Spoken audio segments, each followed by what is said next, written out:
Ladies and gentlemen, it's that time again. It's time for the J. Craig 5, maybe 10-minute movie review. Fastastic Beast and the Crimes of Grindelwald is the second installment into the Fastastic Beast series by the author J.K. Rowling. She's the author of the amazing Harry Potter franchise. And this movie is directed by David Yates, who did the first movie, as well as the last 3 or 4 of the Harry Potter movies. So he's very entrenched into the Harry Potter universe. Now, I believe this movie is the first original screenplay by J.K. Rowling, as opposed to being an adaptation from one of her novels. I tried to look it up, and I could not find a book for this movie, unless it's like The Hobbit, and they're making 3 movies out of one book. Maybe that's the case, but it looks like this is an original screenplay. This movie stars everybody from the first movie except for Colin Farrell. You have Eddie Redmayne, Dan Fogler, Catherine Waterston, Zoe Kravitz, Ezra Miller, Jude Law, Johnny Depp. It goes on and on and on. Unfortunately, this movie is 2 hours and 15 minutes of filler. The only purpose of this movie, Fastastic Beast and the Crimes of Grindelwald, is to get you closer to the third movie. And why is that important? Why do we want to get closer to the third movie? Well, apparently we want to see the big showdown between Dumbledore and Grindelwald. Okay, great. That's what we want to see, but we have to wait 2 hours and 15 minutes to get through that to get us closer. It is filler for 2 hours and 15 minutes. Now, I recommend you watch Fastastic Beast right up until you go see this movie and know your Harry Potter lore, because without it, you're completely lost. Now, unlike the first one where I didn't need to know anything and still got the picture, this movie, you need to know, because everything was happening so fast, so many characters, so many things going on. I was like, what is going on here? I didn't know I had to watch the movie right before.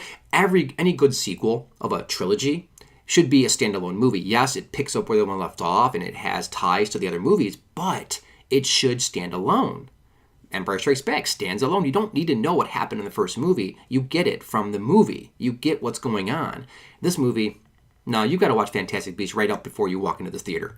It's filler. So there's no storylines worthwhile here. There's nothing really happening. What is the story about? I don't know. So let's try to figure this out. Grindelwald, Johnny Depp's character, is getting transferred from one prison to another. Hey, I bet you he escapes, and he does. So he gets out, and his focus is to set up a warlock army to fight the good warlock police guys so they can take over mankind. Yeah, domination. World domination is what he wants. So he's trying to do that. Then you have Dumbledore, who enlists Newt, Eddie Redmayne's character, to go find him or go find Ezra Miller's character. I don't know which one. And in fact, Ezra Miller and one of Grindelwald's lackeys look alike, so I couldn't tell who was who, and that was really frustrating. So it's really weird. And then Ezra Miller's character Credence has a particular storyline where he's trying to find out where he comes from, and apparently he's someone very important, so people are trying to get to him. So Newt's trying to find him before he gets to Grindelwald. Grindelwald's trying to find him. To what end? Doesn't matter. Didn't happen in this movie. We're going to have to wait for the third one. You have a storyline with Zoe Kravitz, which doesn't really make a lot of sense. And in fact, it's written so poorly. To know that her and Newt's brother had a relationship, they show them randomly walking to each other and kissing each other and walking away. And it's like, oh, I guess they had a relationship. Now we got that one. Check that one off. Not every time an author can make a novel turn into a screenplay and then go right into a screenplay originally. So look at Cormac McCarthy, one of my favorite authors. He was great at novels, but when he tried to write a screenplay, I forgot the name of it, it was really bad. It was bad. A bad attempt at making an original screenplay. Same thing here with J.K. Rowling. I love her. I think she's fantastic, but this movie just doesn't hit on any cylinders. It's confusing as heck. Its storylines don't make any sense, and it just boils down to trying to get you to the third movie, get you that epic showdown between Yoda and the Emperor.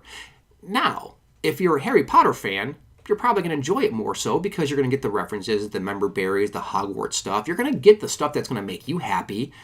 But it doesn't make it a good movie. It's just a lackluster attempt at telling a story. And then when I realized it was just filler, it really pissed me off. You know, I'm sitting there watching the movie, trying to figure it out, like, what's the point here? What point do any of these characters have? Because I'm not seeing a point to this yet. And then at the end, I'm like, oh, great. So now we got to watch the third one. Okay, I'm gonna get me in line. So very disappointed. You might love it. You might like it just because it's Harry Potter. Much like I watch Star Wars stuff and I typically like it because it's Star Wars, right? So you might like it. Doesn't make it a good story. Last Jedi. So ultimately, pass on this movie. Go watch Fantastic Beast. Go watch your Harry Potter movies. And someone let me know, is this like The Hobbit? Are there 3 stories that are going to make out of the first Fantastic Beast? Or is this just created from the events of the Fantastic Beast book? Whatever it is, I could care less. But hey, thanks for listening to Movies Over Coffee. I'm Jay of the J. Craig. Don't forget to subscribe over here and like and follow us and subscribe to us. And then, of course, you have our videos over here. Check us out at jcraig.com. As always, thanks for watching. Thanks for listening. See you next time.